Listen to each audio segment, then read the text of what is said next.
Britain is handily placed to capitalize in 5 key areas, including economic performance and future trade deals, as a result of quitting the EU, a pro-Brexit campaigner has said.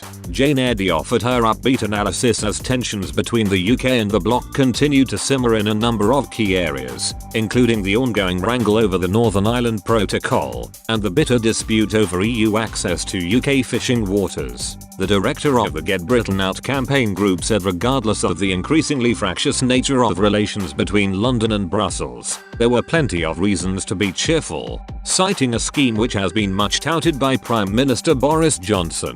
She pointed out, the UK's first free port has now been opened in Teesside, with businesses and investors in the area benefiting from reduced tax rates and relaxed planning regulations, all only possible because of Brexit. Ms. Eddy also highlighted a recent development which appears to run counter to claims by Remainers about a mass exodus of companies as a result of the UK leaving the EU. She explained, the fuel company Royal Dutch Shell, now to be simply known as Shell, has decided to close their Dutch HQ and base all of their operations from the UK because of our global focus after Brexit. With respect to the square mile, Ms. Eddy suggested Britain was likewise in a good position as a result of unshackling itself from Brussels. She said, the EU has been forced to extend the ability of European businesses to use financial services clearing houses in the City of London, because EU-based clearing houses cannot meet demand and EU businesses do not want to abandon their established relationships with London-based firms, highlighting an increasingly alarming situation which has seen Austria impose a full lockdown in the last few days. Ms. Eddy added, the UK economic growth forecasts are set to outpace the Eurozone by a substantial margin, as many countries on the European continent are being forced to return to lockdowns due to an escalation in COVID cases. Finally,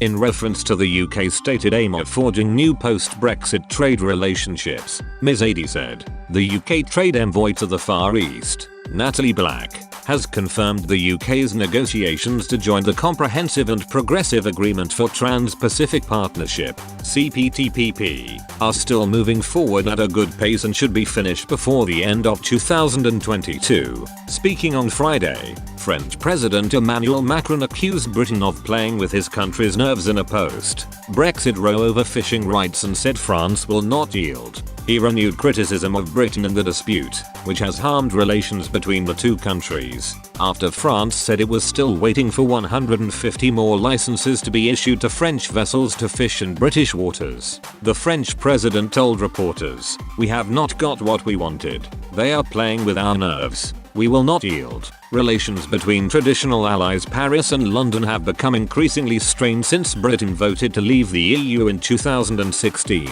with the fishing dispute a key source of tension.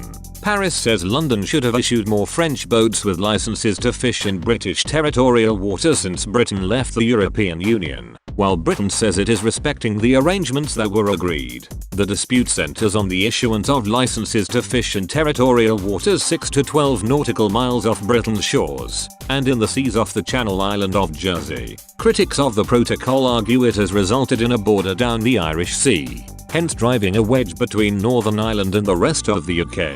Campaigners gathered at the border between Northern Ireland and the Republic on Saturday to warn the UK government against triggering Article 16, hence suspending the mechanism for preventing a hard border on the island of Ireland. A crowd gathered at Carrick-Carnan to demand that the post-Brexit arrangements introduced for Northern Ireland are retained and protected, amid ongoing negotiations between the UK and the EU. Damien McGuinty, from Border Communities Against Brexit, told the crowd that the majority of people in Northern Ireland opposed the UK's exit from the EU. He said, "Don't forget, 56% voted to remain and we voted to remain in the EU, and by any calculation that is a majority, and a majority also support the protocol. The DUP do not speak for us." Mr. McGuinty took aim at Brexit chief negotiator Lord Frost and called his approach to Brexit disgraceful. He stressed, "The European Union have a critical role to play here." He said that if the UK does trigger Article 16, which would suspend elements of the protocol, the EU must stand in solidarity with Ireland and stand in solidarity with the people who live in this region.